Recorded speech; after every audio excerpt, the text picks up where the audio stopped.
विद्यार्थी मित्रांनो, आजच्या व्हिडिओमध्ये आपण स्पर्धा परीक्षेच्या दृष्टीने 20 अशा महत्त्वपूर्ण काही प्रश्नांची माहिती घेणार आहोत. चला तर मग व्हिडिओला सुरुवात करूया. प्रश्न क्रमांक 1 आहे, आंतरराष्ट्रीय मत्स्य व्यवसाय कोणत्या जिल्ह्यात जास्त चालतो? आंतरराष्ट्रीय मत्स्य व्यवसाय कोणत्या जिल्ह्यात जास्त चालतो? तर उत्तर आहे ऑप्शन क्रमांक 2, रत्नागिरी. प्रश्न क्रमांक 2 आहे, दुधाच्या पाचशेतीकरणाच्या प्रक्रियेत खालीलपैकी कोणत्या जीवनसत्वाचा नाश होतो? उत्तर आहे ऑप्शन क्रमांक 3, जीवनसत्व B2.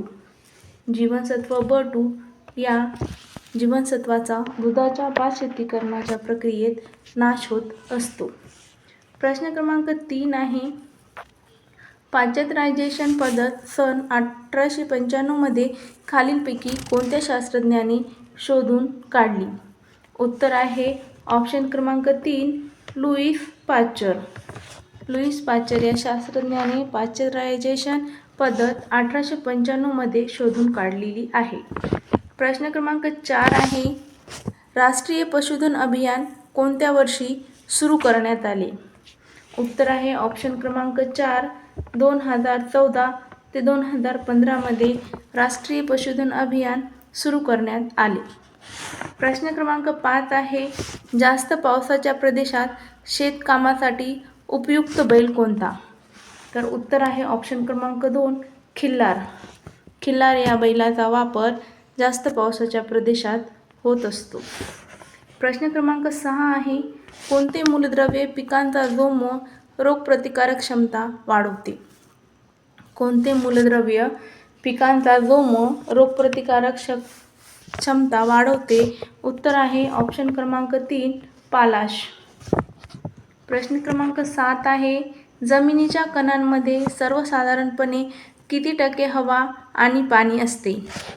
उत्तर आहे ऑप्शन क्रमांक 2, 25%.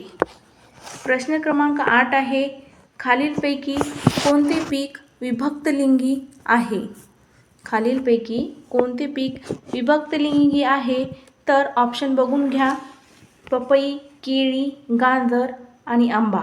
यापैकी ऑप्शन क्रमांक 1 पपई हे विभक्तलिंगी पीक आहे. प्रश्न क्रमांक 9 आहे, शुगर बेबी ही जात पुढीलपैकी कोणत्या पिकाची आहे? शुगर बेबी ही जात पुढीलपैकी कोणत्या पिकाची आहे? तर उत्तर आहे ऑप्शन क्रमांक 1, कलिंगड. प्रश्न क्रमांक 10 आहे, संकरित कपाशीचा जनक म्हणून कोणत्या शास्त्रज्ञाचा नामोल्लेख केला जातो? संकरित कपाशीचा जनक म्हणून कोणत्या शास्त्रज्ञाचा नामोल्लेख केला जातो? तर उत्तर आहे ऑप्शन क्रमांक 3, डॉक्टर C.T. पटेल. प्रश्न क्रमांक 11 आहे, भारताने आर्थिक नियोजनाची प्रेरणा कोणत्या देशाकडून घेतली आहे? भारताने आर्थिक नियोजनाची प्रेरणा कोणत्या देशाकडून घेतली आहे? तर उत्तर आहे ऑप्शन क्रमांक 3, रशिया. प्रश्न क्रमांक 12 आहे, भारताचा नियंत्रक व महालेखापरीक्षक किंवा सरहिशोब तपासनीस यांची नेमणूक कोण करते? उत्तर आहे ऑप्शन क्रमांक 2 बघून घ्या, राष्ट्रपती. राष्ट्रपती हे भारताचा नियंत्रक व महालेखापरीक्षक किंवा सरहिशोब तपासनीस यांची नेमणूक करत असतात. प्रश्न क्रमांक 13 आहे, रोजगार हमी योजना पहिल्यांदा कोणत्या जिल्ह्यात सुरू झाली? रोजगार हमी योजना सर्वप्रथम कोणत्या देशात सुरू झाली? तर उत्तर आहे ऑप्शन क्रमांक 2, सांगली. सांगली या जिल्ह्यात रोजगार हमी योजना पहिल्यांदा सुरू झाली. प्रश्न क्रमांक 14 आहे, भारतातील सर्वात मोठी औद्योगिक वित्तपुरवठा करणारी संस्था कोणती? भारतातील सर्वात मोठी औद्योगिक वित्तपुरवठा करणारी संस्था कोणती? तर उत्तर आहे ऑप्शन क्रमांक 1, IDBI. प्रश्न क्रमांक 15 आहे, भारतीय हरित क्रांतीचे शिल्पकार म्हणून कोणाला म्हटले जाते? भारतीय हरित क्रांतीचे शिल्पकार म्हणून कोणाला म्हटले जाते? तर उत्तर आहे ऑप्शन क्रमांक 3, डॉक्टर स्वामीनाथन यांना भारतीय हरित क्रांतीचे शिल्पकार म्हटले जाते. प्रश्न क्रमांक 16 आहे, कोणत्या शहरात 90वे अखिल भारतीय साहित्य संमेलन झाले? उत्तर आहे ऑप्शन क्रमांक 3 डोंबिवली. प्रश्न क्रमांक 17 आहे, महाबळेश्वरमधील पॉईंटमध्ये समुद्र सपाटीपासून सर्वात उंचावर कोणता पॉईंट आहे? महाबळेश्वरमधील पॉईंटमध्ये समुद्र सपाटीपासून सर्वात उंचावर पॉईंट कोणता आहे? तर उत्तर आहे ऑप्शन क्रमांक 4 आर्थर सीट. प्रश्न क्रमांक 18 आहे, जयराम स्वामी या संतांनी कोणता ग्रंथ लिहिला? जयराम स्वामी या संतांनी कोणता ग्रंथ लिहिला?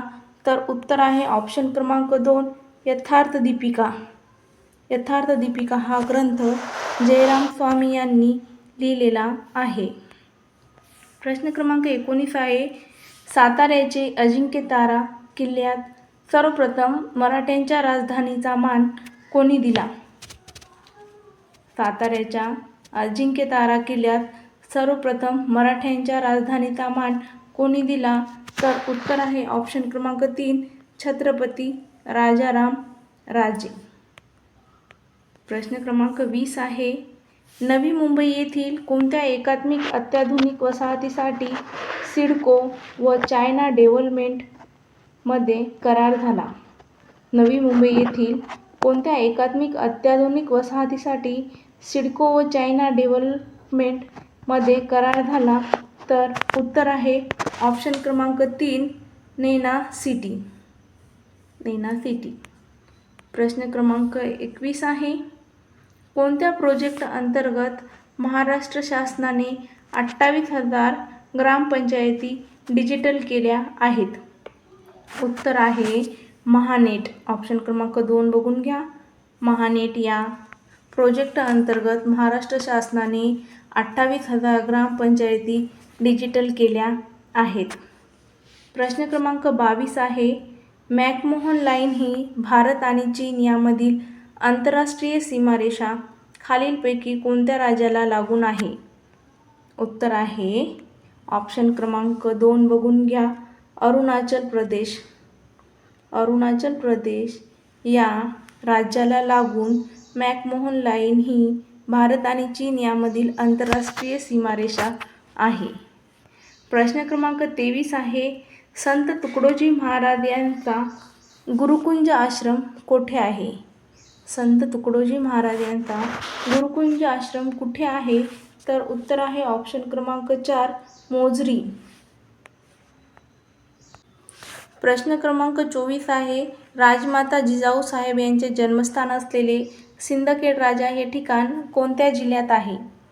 उत्तर आहे ऑप्शन क्रमांक 3 बुलढाणा या जिल्ह्यात राजमाता जिजाऊ साहेब यांचे जन्मस्थान असलेले सिंदखेड राजा हे ठिकाण आहे. प्रश्न क्रमांक 25 आहे, ज्याच्या नावाने रॅमो मॅग्सेसे पुरस्कार दिला जातो ते रॅमो मॅग्सेसे हे कोणत्या देशाचे अध्यक्ष होते?